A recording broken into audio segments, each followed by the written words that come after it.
بالله من شرور أنفسنا ومن سيئات أعمالنا من يهد الله فهو المهتدي ومن يضلل فلن تجد له وليا مرشدا فنشهد أن لا إله إلا الله وحده لا شريك له ونشهد أن سيدنا وسندنا ونبينا محمدا صلى الله عليه وسلم الذي أرسله الله بالحق بشيرا ونذيرا وداعيا إلى الله بإذنه وسراجا منيرا وقال الله تعالى في كلامه المجيد وفرقانه الحميد ما كان محمد أبا أحد من رجالكم ولكن رسول الله وخاتم النبيين وكان الله بكل شيء عليما إن الله وملائكته يصلون على النبي يا أيها الذين آمنوا صلوا عليه وسلموا تسليما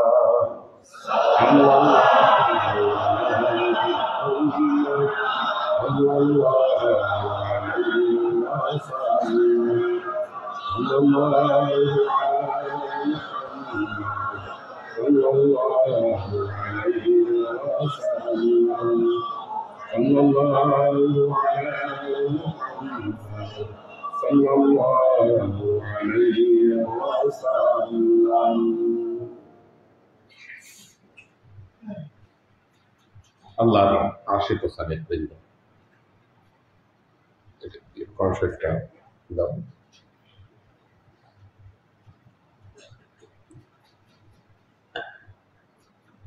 এই পৃথিবীতে আল্লাহ বহু ধরনের মানুষ সৃষ্টি করেছেন, বহু প্রকৃতির মানুষ।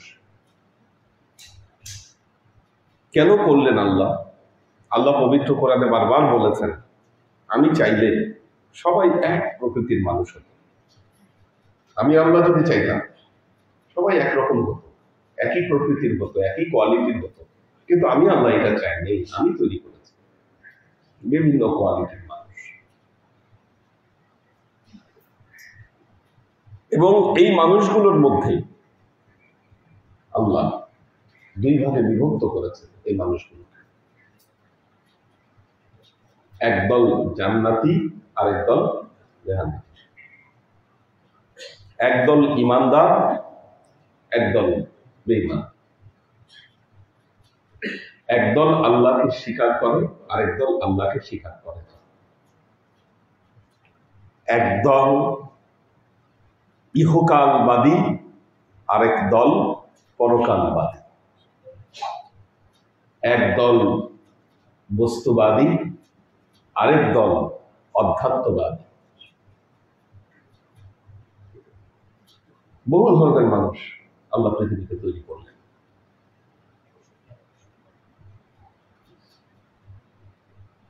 আবহমান কাল থেকে আমাদের এই বাংলাদেশের মানুষ, বাংলাদেশের সমাজ, এরা কিন্তু ধার্মিক।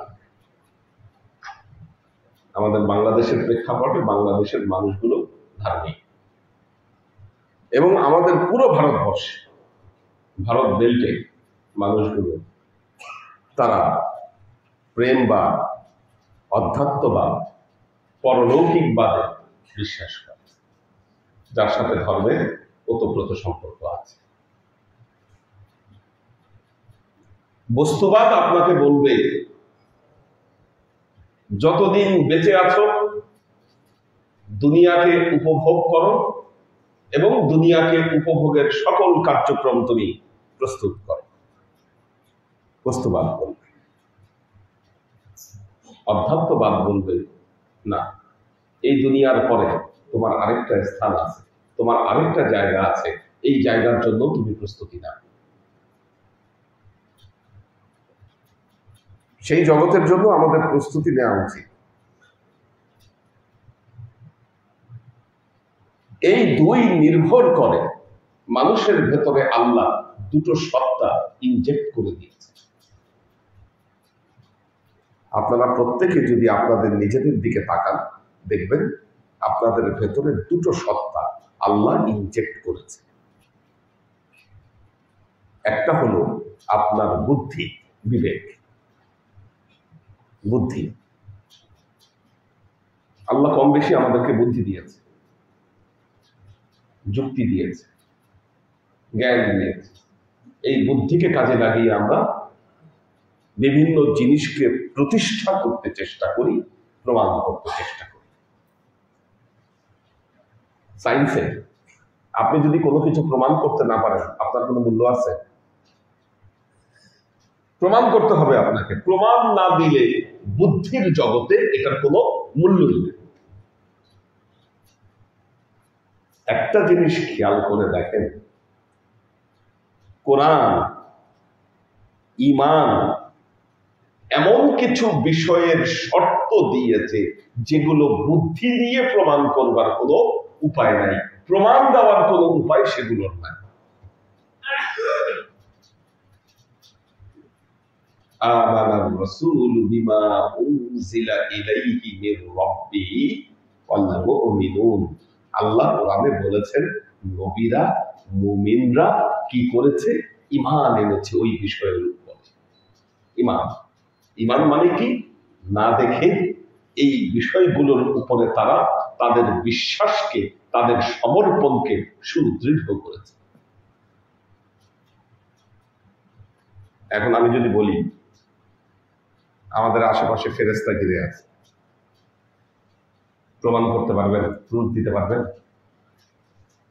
বলেন, জ্ঞানের জগতে এর কি প্রমাণ আছে? জায়গাটা এমন জায়গা, এই যে আপনি বলছেন প্রমাণ করা যাবে না, এটা বাস্তব সত্য। এই সত্যের জায়গায় আপনাকে সুদৃঢ়ভাবে বিশ্বাস করতে হবে।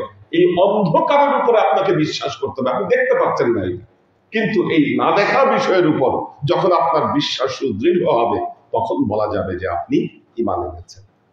অর্থাৎ আল্লাহর নবী যে কথাগুলো বলেছে আপনি খেয়াল করেন, 1450 বছর আগে আল্লাহর নবী যেই কথাগুলোকে বলেছে, আল্লাহর নবীর সাহাবীরা বিনা বাক্যে, বিনা প্রমাণে সেই কথাগুলোকে তারা অক্ষরে অক্ষরে বিশ্বাস করেছে। এটার নাম ছিল ঈমান।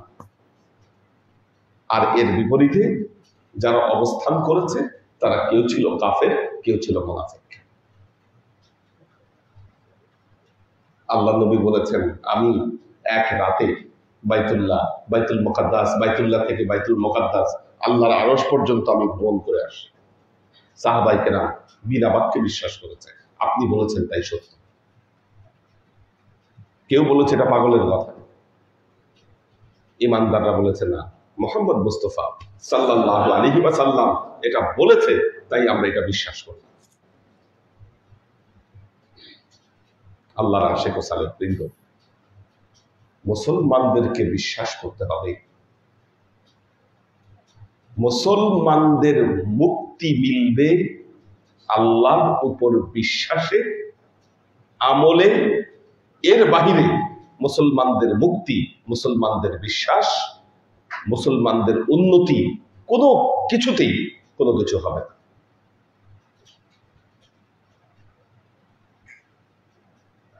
দেখেন আজকে মিডল ইস্টের দিকে তাকান, ইরান আজকে যে স্টেপ নিয়েছে মিডল ইস্ট থেকে, পৃথিবীর মুসলিম দেশগুলোর কনসেপ্ট চেঞ্জ করে দিয়েছে ইরান। আপনি বুঝেন ব্রিটিশ আমেরিকানরা এই যে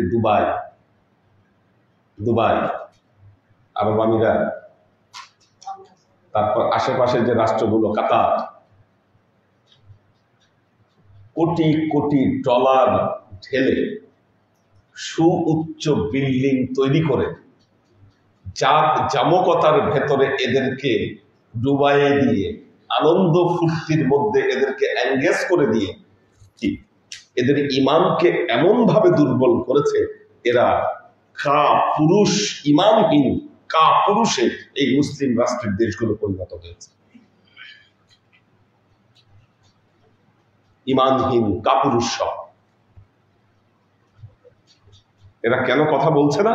কারণ কথা বললে চিন্তা করতেছে আমেরিকানদের এই ডলার বন্ধ হয়ে যাবে, আমাদের আরাম আয়েশ বন্ধ হয়ে যাবে, আমাদের সুখ বন্ধ হয়ে যাবে, আমরা যে টাকা পয়সাগুলো পাইতাম এগুলো বন্ধ হয়ে যাবে। এর বিপরীতে ইরানের উপরে তারা অবরোধ দিয়েছে, আপনারা সবই জানেন। কিন্তু ভেতরে ভেতরে তারা তাদের ইমানকে এমন শক্ত করেছে, এমন এক অ্যাটাক। কি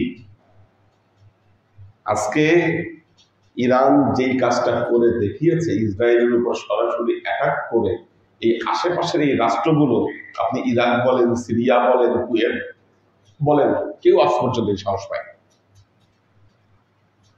তারা পায় নাই কেন? কোন জায়গায় সমস্যা? সমস্যা হলো ইমানের দুর্বলতা। আজকে আমরা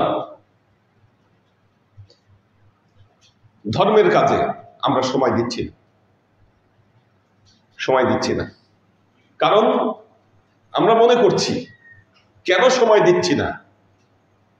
আমরা প্রত্যেকে মনে করছি আমাদের জাগতিক উন্নতি দরকার, আমাদের ইহকালীন জগতের উন্নতি দরকার, আমাদের পরকালীন জগতের উন্নতি দরকার। এটা আমরা বিশ্বাস করছি না। যদি বিশ্বাস করতাম, ধর্মের কাজে, উন্নয়নের কাজে, কর্মের কাজে আমরা বেশি বেশি এগিয়ে আসতাম। আল্লাহর আশিক ও সালেহ প্রেম। এই যে যুব সমাজ আজকে ধরে আনতে পারাইতে হয়েছে কয়েকজনকে।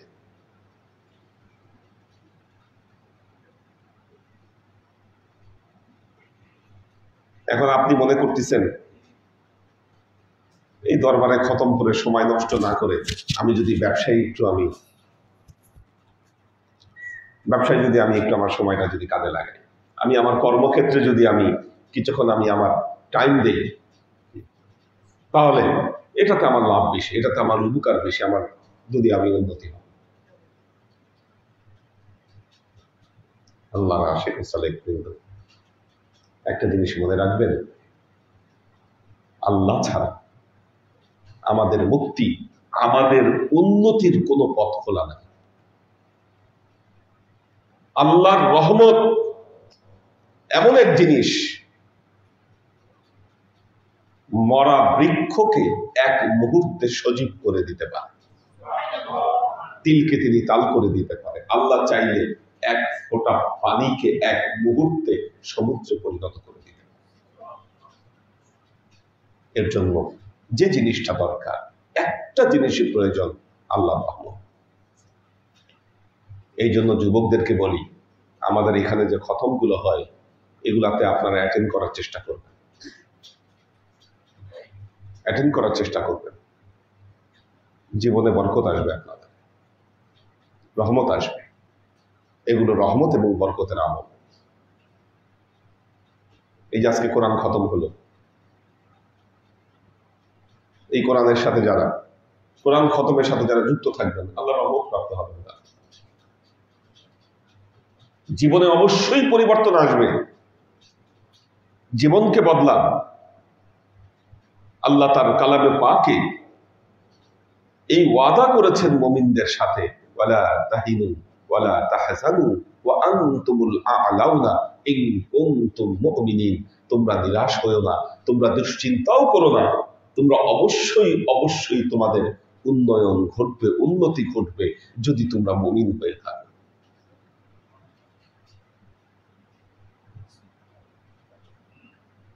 অবশ্যই আমি আল্লাহ তোমাদেরকে উপরে তুলব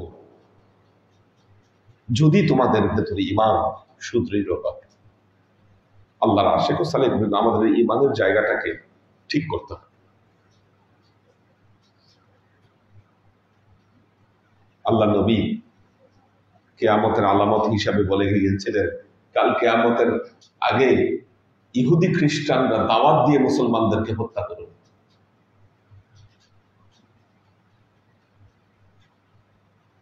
সাহাবায়ে কেরাম বললেন, কেন ইয়া রাসূলুল্লাহ, কেন এরকম ঘটবে? মুসলমান কি কমে যাবে?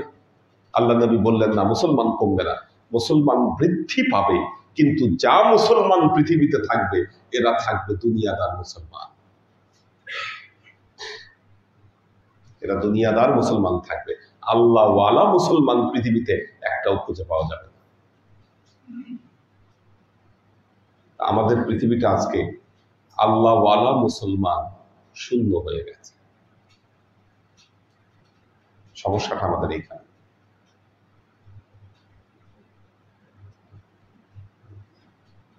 আল্লাহ ওয়ালা মুসলমান নাই।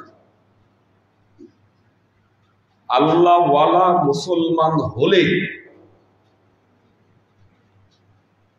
অবশ্যই অবশ্যই আল্লাহর নিজ দায়িত্বে আপনার জীবনের গতিপথকে পরিবর্তন করে দেবে।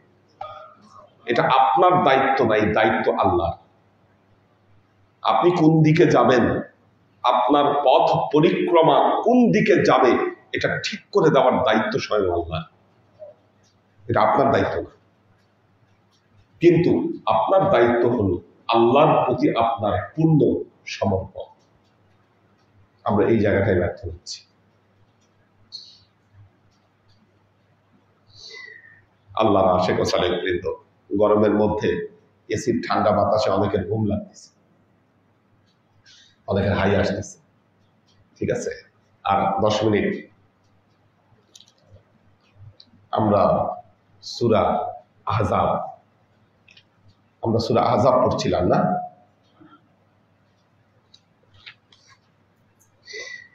সূরাতুল আহজাব।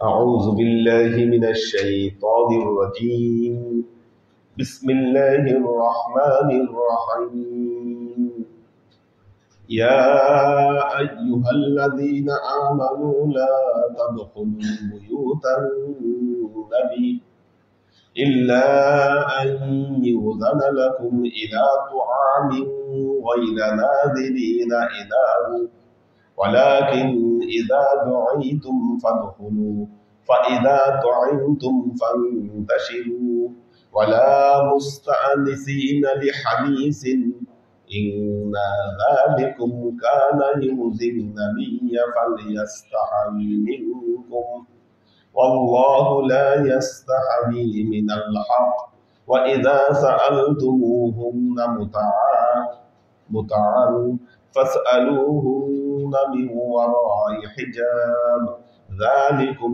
أطهر لقلوبكم وقلوبهن وما كان لكم أن تؤذوا رسول الله ولا أن تنكحوا أزواجه من بعده أبدا إن ذلكم كان عند الله عظيما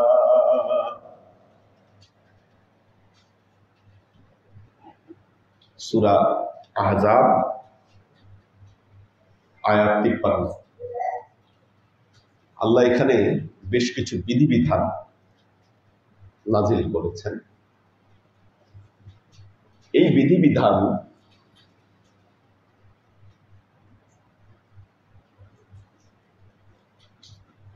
মূলত আল্লাহর নবীর ঘরে নাজিল হয়েছে। আল্লাহর নবীর ঘরের সাথে সম্পৃক্ত হলেও এর বিধিবিধান পুরো মুসলমানদের জন্য এটি আম। আল্লাহ বলছেন, ইয়া আইয়ুহাল্লাযীনা আমানু, হে ঈমানদারগণ, লা তাদখুলু বুয়ুতান নবী, তোমরা নবীর ঘরে প্রবেশ করো না। লা তাদখুলু বুয়ুতান নবী, তোমরা নবীর ঘরে প্রবেশ করো না। ইল্লা আইয়ুযানা লাকুম, যতক্ষণ না পর্যন্ত তোমাদেরকে অনুমতি না দেওয়া।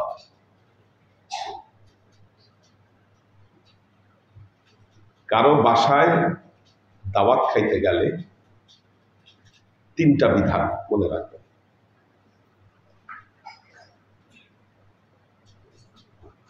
এক নম্বর, দাওয়াত খাওয়ার জন্য দাওয়াত পাওয়া লাগবে।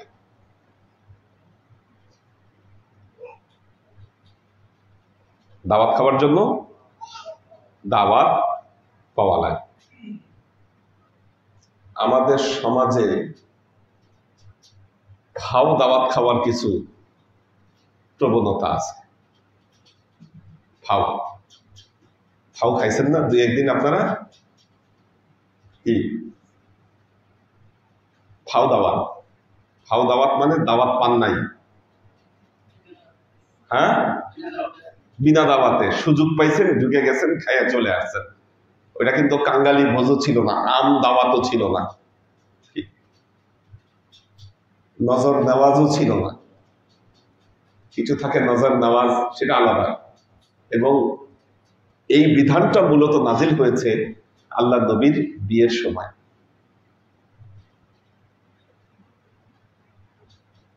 হযরত যায়েনব রাদিয়াল্লাহু তাআলা আনহার বিয়ের সময় এই আয়াত নাজিল হয়েছে।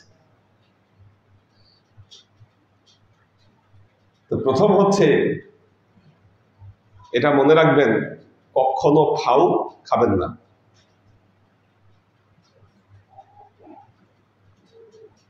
একটা জিনিস মনে রাখবেন, আল্লাহর নবীকে যখন অনুসরণ করেছে মুসলমানরা, তারা পৃথিবীর শ্রেষ্ঠ জাতিতে পরিণত হয়েছে। মুসলমানরা সারা পৃথিবী শাসন করেছে যখন আল্লাহর নবীকে মুসলমানরা পরিপূর্ণভাবে অক্ষরে অক্ষরে যখন অনুসরণ করেছে।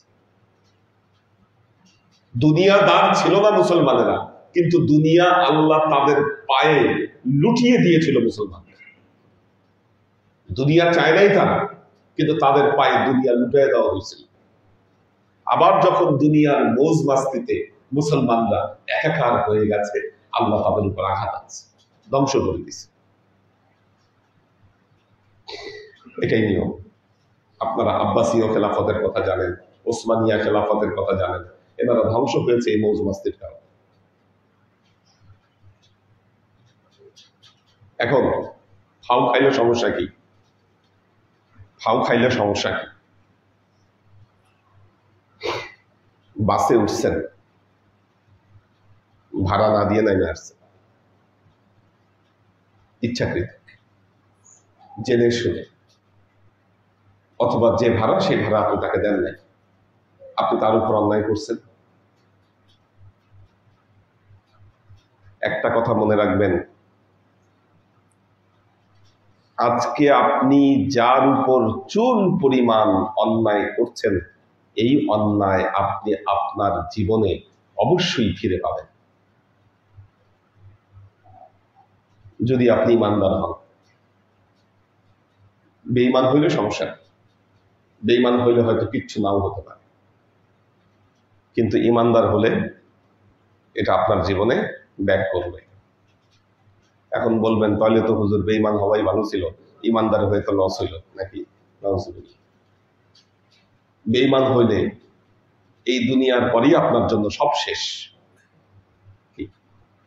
এই জীবন আপনার জন্য সব শেষ, পরবর্তী জীবনই আপনার জন্য কষ্ট শুরু। আর ইমানদার মানে আপনার এই জীবনের পর থেকে আপনার জীবনে আনন্দ শুরু।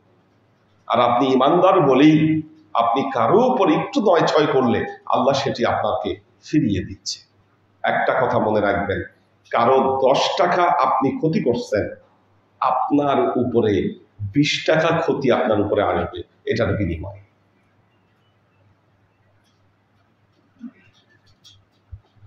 কাউকে অন্যায় ভাবে একবার চর মেরে দেখেন, আপনিও কারো না কারো হাতে আপনি থাপ্পড় খাবেন, অপেক্ষা করেন।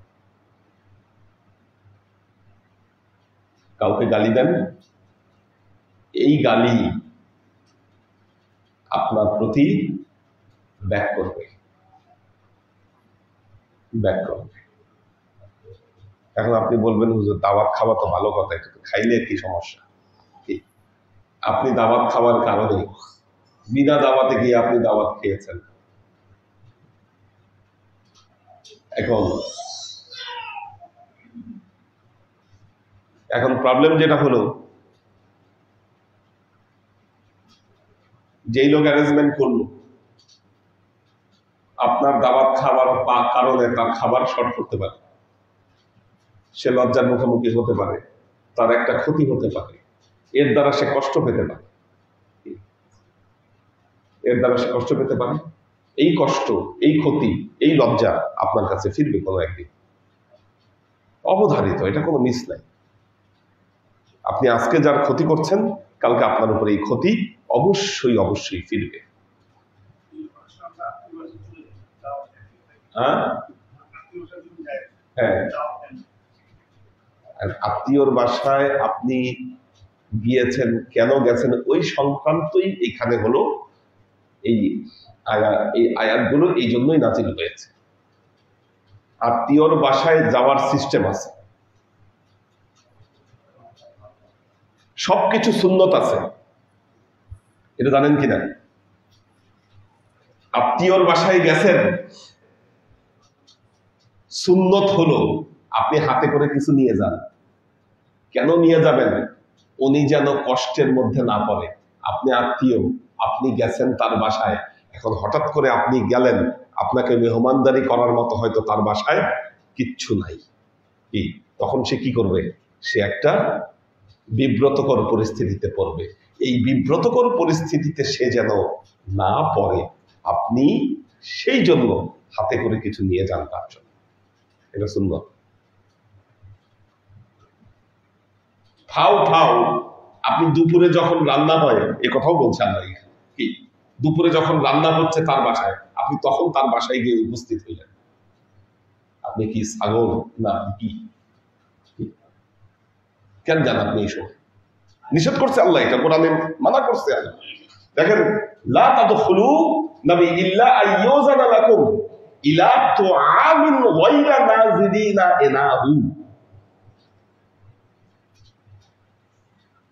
যখন তোয়াম রান্না করা হচ্ছে, প্রস্তুত করা হচ্ছে, ওই সময় গিয়ে আপনি এখানে গিয়ে আপনি উপস্থিত হইলেন রান্না দেখার জন্য।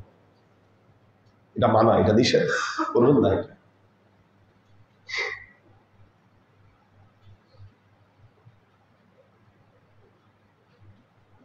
আল্লাহ তো সব বলে দিচ্ছে, আমরা তো মানি না।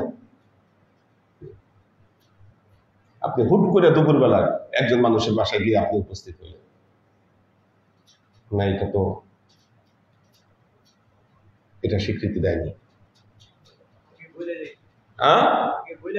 আগে বলে যেতে হবে, বা উনি যদি অ্যাগ্রি করে তারপরে আপনি যাবেন।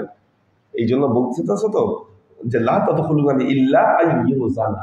ইউজানা মানে কি? যদি এজেন্ট দেওয়া হয় আপনাকে, কারণ আপনি বলেনও নাই, আপনাকে অনুমতিও দেয় নাই, আপনাকে দাওয়াতও দেয় নাই। এলাকার বিয়ে বাড়ি, 2-3 জন যুক্তি করলেন, চল গিয়ে একটু খেয়ে আসি, গিয়ে আপনি খেয়ে আসলেন। অথবা আপনি কোনো আপনার আত্মীয়র বাসায় এমন সময় গিয়ে আপনি উপস্থিত হলেন যখন তার ওখানে রান্না বান্না চলতেছে। আল্লাহ নিষেধ করছে এগুলো। অথবা আপনি জানেন ওই বাড়িতে ভালো রান্না বান্না হয়, আচ্ছা যাই, দুপুরের সময় গেলে তো আমার একটু খাওয়াই বই, যাই কিছু হোক না কেন, কি খাওয়াবে তো কিছু দিয়ে, যাই একটু গিয়ে ঘুমারে আসে। পরিচিত বাড়ি, সামনে দিয়ে হেঁটে যাচ্ছেন, ভেতরে সুন্দর রান্নার গন্ধ পাইলেন, একটু ঢুমারে গেলেন, এগুলো নিষেধ। ওয়ালাকিন ইযা দুঈতুম ফাদখুলু, বলতিছে কিন্তু যখন দাওয়াত দেওয়া হয় তখন তার বাসায় প্রবেশ করো। আমরা একটা প্রবাদ বাক্য বলি, আমাদের কথা একটা প্রচলিত আছে, এখানে ওনারা আছেন নোয়াখালীর মানুষ, অনেকে বলে নোয়াখালীর মানুষ নাকি খায়ে তাড়াতাড়ি চলে যায়। এটা শুনছেন কিনা? হ্যাঁ, খায় আর দেরি করে না। কোরআনে এটা বলছে আল্লাহ, খায়া দেরি করবে না। এই অভ্যাস থাকলে তো ভালো অভ্যাস, এটা তো খারাপ অভ্যাস না, এটা কোরআনের কথা। আল্লাহ বলছে, দেখেন আল্লাহ বলছে ফাইজা তাইমতুম ফান্তাশিরু, যখন খাওয়া হয়ে যাচ্ছে তোমরা কি করো, ছড়িয়ে পড়ো। যদিও এটা নবীর জন্য, নবীকে উদ্দেশ্য করে বলা হয়েছে, কিন্তু এটা মুমিনদের জন্য খাস, এটা মনে রাখবেন। ফাইজা তাইমতুম ফান্তাশিরু, আপনি খাওয়া দাওয়া করেছেন, করার পরে আপনাকে তো বুঝতে হবে যে এখানে খাওয়া দাওয়ার পরে অনেক কিছু গোছগাছ করার ব্যাপার আছে, ধোয়া মোছার ব্যাপার আছে, বাসার ভেতরে একটা প্রস্তুতির বিষয় আছে। ফাইদা তাইমতুম ফান্তাশিরু, যখন তোমরা তোমাদের খাওয়া দাওয়া হচ্ছে তোমরা কি করো, ছড়িয়ে পড়ো।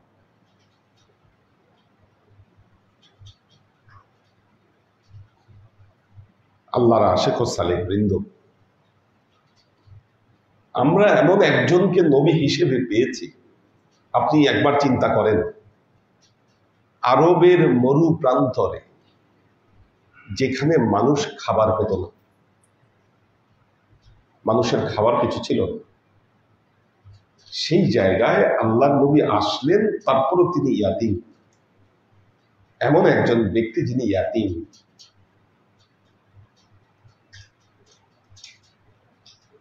আল্লাহ তার বরকতে এই আরব জাতিকে পৃথিবীর সর্বোচ্চ সাম্রাজ্য দান করলেন। চিন্তা করা যায়?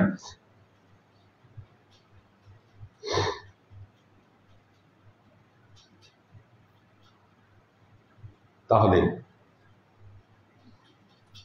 আমরা কেন গরিব?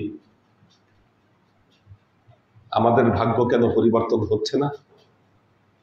এটা একটা বড় কোশ্চেন। কেন হচ্ছে না? কারণ আমরা আমাদের খাসলত চেঞ্জ করতে পারি না। আমরা খাসলত চেঞ্জ করতে পারি না, পোশাক চেঞ্জ করতে পারছি, বাহ্যিকতাকে চেঞ্জ করেছি, কিন্তু আভ্যন্তরীণ খাসলত আমাদের এক বিন্দু চেঞ্জ হয়নি। আমরা যদি চেঞ্জ করতে পারতাম, পরিবর্তন করতে পারতাম, আমাদের ভাগ্য অবশ্যই পরিবর্তন হতো। আল্লাহর আশিক ও সালেক বৃন্দ, আমি জোর গলায় বলব, যারা অভাবে আছেন, সমস্যায় আছেন, অবশ্যই আপনার ভেতরে কিছু সমস্যা আছে যা আল্লাহর নবীর সুন্নাহর সাথে স্যুট করে না। কোথায় আছে সেই সমস্যা? বের করেন, সমাধান করেন, জীবন পরিবর্তন করেন।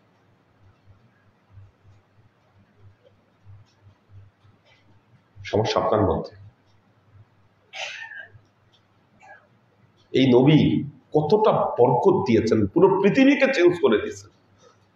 মুহাম্মদ মুস্তাফা সাল্লাল্লাহু আলাইহি ওয়াসাল্লাম।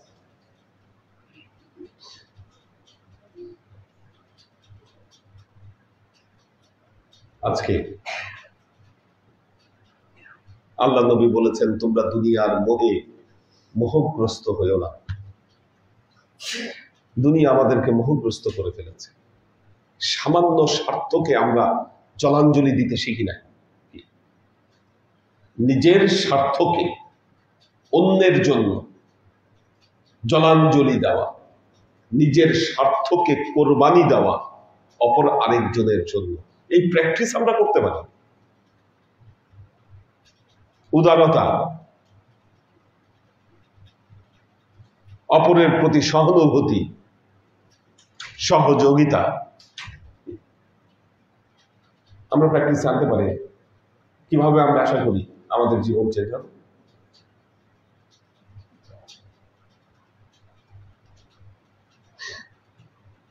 আল্লাহর আশিক ও সালেক বৃন্দ,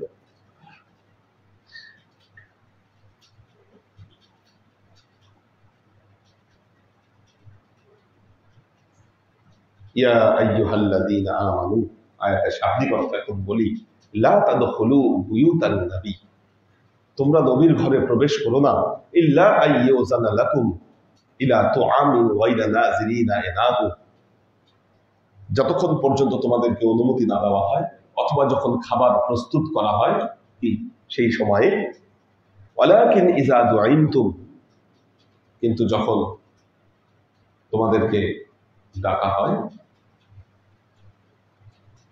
ফাদখুলু, প্রবেশ করো, ফাইযা তাইমতুম, যখন খাওয়া হয়ে যাচ্ছে, ফান্তাশিরু, তোমরা ছড়িয়ে পড়ো, ওয়ালা মুস্তানিসিনা লিহাদিসি, অনর্থক কথাবার্তায় নিজেদের মধ্যে লিপ্ত হয়ে, হ্যাঁ, খোশ গল্পে লিপ্ত হয়ে, আজে বাজে কথায়, অনর্থক কথায় লিপ্ত হয়ে।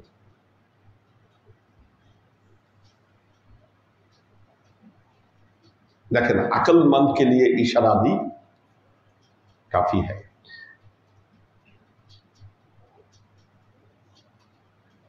আগের যুগের পণ্ডিত ব্যক্তিরা এমন ভাবে বই লিখত, অধিকাংশ বইয়ের সরা লিখতে হয়েছে, কারণ উনি কি লিখছে এটা বুঝেই নেই মানুষ। এই জন্য বড় বড় সব বইয়ের সরা আছে, এক দুই কথাই বলে গেছে। কোরআনের কথাগুলো এরকম, একটা দুইটা কথায় আল্লাহ কথা বলে গেছে, এগুলো ব্যাখ্যা করতে হয়েছে পরবর্তী। কোরআনের কত শত শত তাফসীর। আকলমানদের জন্য বেশি কথা বলার দরকার নেই। মাঝে মধ্যে কেউ কেউ আমার সাথে আসেন এমন কথা বলতে, কথার ভূমিকা আর উপসংহারই সময় আধা ঘন্টা নাই।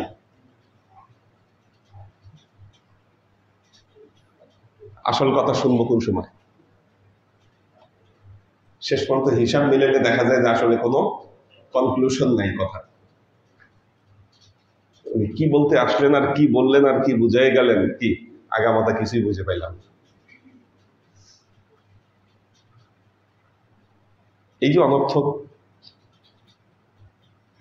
সময় নষ্ট করা,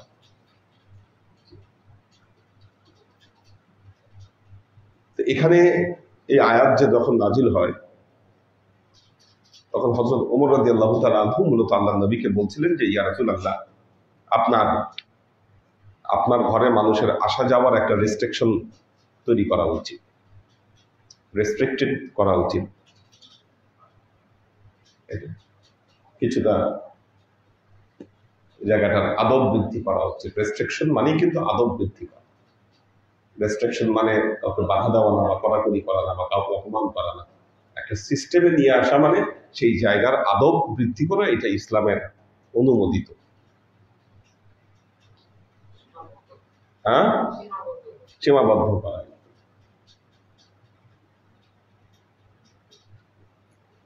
কারণ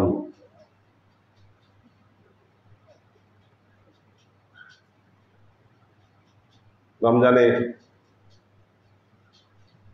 ইতিকাফের সময় যতই বলছি উপরে কেউ যাবেন না, তারপরেও দেখা গেছে যে না, আমি একদিন মাইকে বলে দিচ্ছি যে কারো যাওয়ার দরকার নেই, তারপরেও দেখছি যে আমি গিয়ে দেখছি যে রুম পুরো ভরা।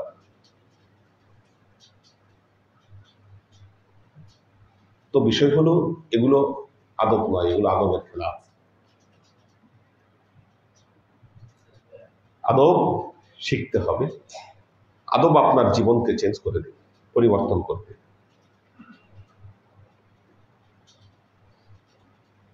মুসলিম সমাজে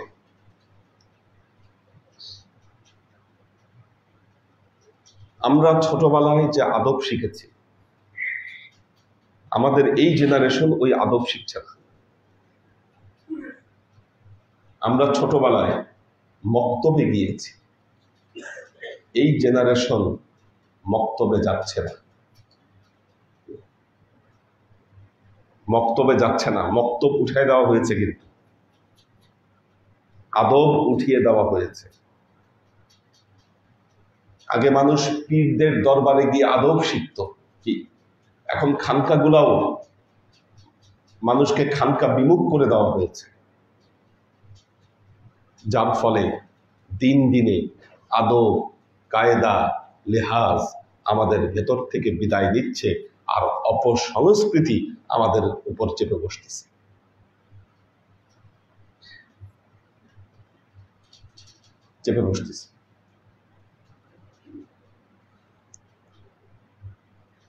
দেখবেন টেলিভিশনে ঈদকে কেন্দ্র করে মানুষের শপিং শপিং এর ব্যাপারে সাক্ষাৎকার নিচ্ছে, শপিং এর বাজেট কত, কেউ বলতেছে 1,00,000 টাকা, কেউ বলতেছে 2,00,000 টাকা। কি এগুলো হচ্ছে পুঁজিবাদীদের ষড়যন্ত্র এবং চাল। চাল কেন জানেন? এরা বলতেছে আমাদের বাজেট 1,00,000 টাকা, এখন বাকি যারা দেখতেছে তারা বলবে হায় হায় দেখছো কত বাজেট এদের। এরা ঈদকে কেন্দ্র করে এত বাজেটিং করে, আর আমাদের বাজেট কত। পরবর্তীতে তারা উৎসাহিত হবে। উৎসাহিত হলে লাভ হবে কি? এই বড় বড় ব্র্যান্ডেড দোকানগুলোর লাভ। অর্থাৎ পুঁজিবাদীদের ফাঁদে ফেলার ষড়যন্ত্র এগুলো। 1,00,000-2,00,000 টাকা দিয়ে শপিং করে আপনার ঈদ কোনো অবস্থাতেই বরকতময় হওয়া সম্ভব? বলেন, আপনার ঈদ বরকতময় হবে? যেখানে আল্লাহ নবী বলছে বিয়ে শাদী হলেও তোমরা কম খরচ করো। আজকে বিয়ে শাদী হলে লেহেঙ্গা লাগে, বিভিন্ন কি শপিং করে আসতে হয় কলকাতা থেকে গিয়ে। এই কালচারগুলো ইন্ট্রোডিউস করেছে কার? বুঝতে হবে কি কারণে করেছে, লাভ কাদের। অমুক ডে এই ডে সেই ডে ইন্ট্রোডিউস করেছে কারা? আর এগুলোকে ইন্ট্রোডিউস করে মুসলমানদের সব দিবস বন্ধ করে দিচ্ছে, যা না তোমরা মুসলমানরা কোনো দিবস পালন করতে পারবে না। এখানে father's day, mother's day, Valentine's day, অমুক ডে টমুক ডে সব ঠিক আছে, কিন্তু মুসলমানদের কোনো দিবস নাই, সব বন্ধ। আমাদের ঈদে মিলাদুন নবী নাই, শবে বরাত নাই, শবে কদর নাই, কোনো কিচ্ছু নাই, সব নাই, সব বন্ধ। কারণ এদেরই তৈরি করা কিছু চর, দেখবেন বেদাত বেদাত এইভাবে বলতে বলতে সব বন্ধ করে দিচ্ছে। বেদাত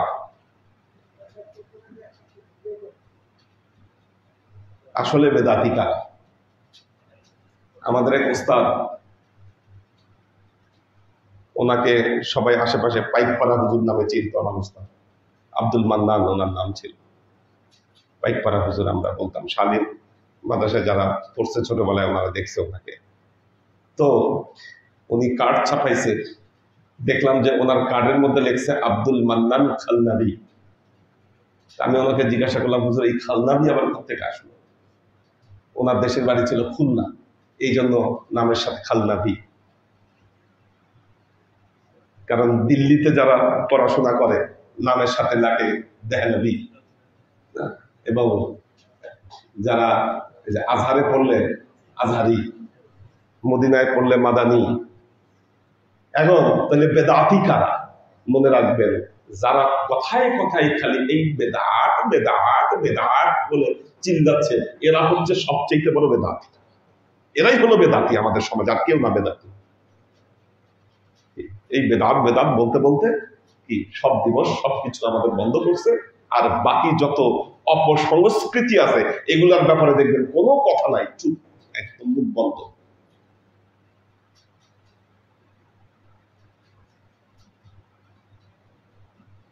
তো আল্লাহর আশিক সালেহ কিন্তু আল্লাহ আমাদেরকে ক্ষমা করুন।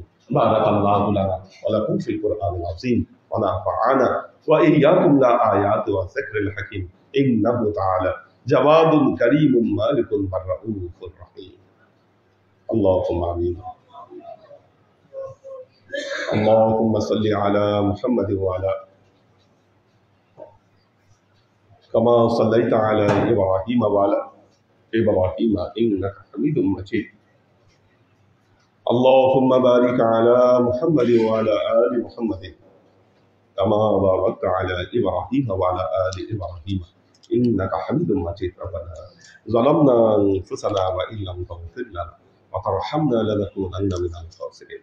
ربنا آتنا في الدنيا حسنة وفي الآخرة حسنة وقنا عذاب النار. ربنا لا تزغ قلوبنا بعد إذ هديتنا وهب لنا من لدنك رحمة إنك أنت الوهاب. اللهم إنك عفو تحب العفو فاعف عني يا غفور رحيم الودود. اللهم نور قلوبنا بنور الإيمان ونور قلوبنا بنور الإسلام ونور قلوبنا بنور الإحسان وزين أخلاقنا بنور محمد صلى الله عليه وسلم. اللهم إنا نسألك علما نافعا رزقا واسعا عملا مقبولا شفاء من كل داء قلبا خاشعا ذهنا ذاكرا إيمانا كاملا توبة قبل الموت راحة عند الموت ونجاة بعد الموت. اللهم إنا نسألك رحمتك في كل درجة فلاح في كل أمر ونعوذ بك من الشرك والشك والنفاق والبدعة ومن كل وسوسة الشيطان. يا الله يا رحمن يا مالك আমরা এতক্ষণ তোমার দরবারে যে সমস্ত আমলকে উপস্থাপন করলাম ত্রুটিমুক্তভাবে এই আমলগুলোকে তুমি কবুল করে নাও। তুমি আমলের যাজা আমাদের প্যারা নবী হযরত মুহাম্মদ মুস্তাফা সাল্লাল্লাহু আলাইহি ওয়াসাল্লামের কাছে পৌঁছে দাও। আল্লাহ আমাদের নবীর পরিবারবর্গের কাছে তুমি এক যাজাকে পৌঁছে দাও। এই দুনিয়ার সমস্ত আম্বিয়ায়ে কেরাম সাহাবায়ে কেরাম তাবেঈন তাবেঈন ওয়ালি আউলিয়া গাউস কুতুব আমাদের মা বাবা ভাই বোন আত্মীয় স্বজন এই দরবার থেকে যত পীর ভাই বোন চলে গেছে সবার রূপে আল্লাহ তুমি এক জায়গাকে পৌঁছে দাও। তুমি তোমার হাবিবের উসিলায় আমাদের সবাইকে কবুল ক্ষমা করে দাও। আমাদের জীবন থেকে সমস্ত অভাব অভিযোগ বালা মুসিবত দুঃখ কষ্ট রোগ শক্তি দূরীভূত করে দিই দৃঢ় হস্তে তোমার দ্বীনের খেদমতের তৌফিক তুমি আমাদেরকে দান করো। আজীবন যেন তোমার হেদায়েতের পথে প্রতিষ্ঠিত থাকতে পারি সে তৌফিক তুমি আমাদেরকে দান করো। সুবহান রাব্বিকা রাব্বিল ইজ্জাতি আম্মা ইয়াসিফুন সালামুন আলাল মুরসালিন ওয়ালহামদুলিল্লাহি রাব্বিল আলামিন ওয়াজআল আখির কালিমাতিনা ইনদাল মাউত লা ইলাহা ইল্লাল্লাহ মুহাম্মাদুর রাসূলুল্লাহ সাল্লাল্লাহু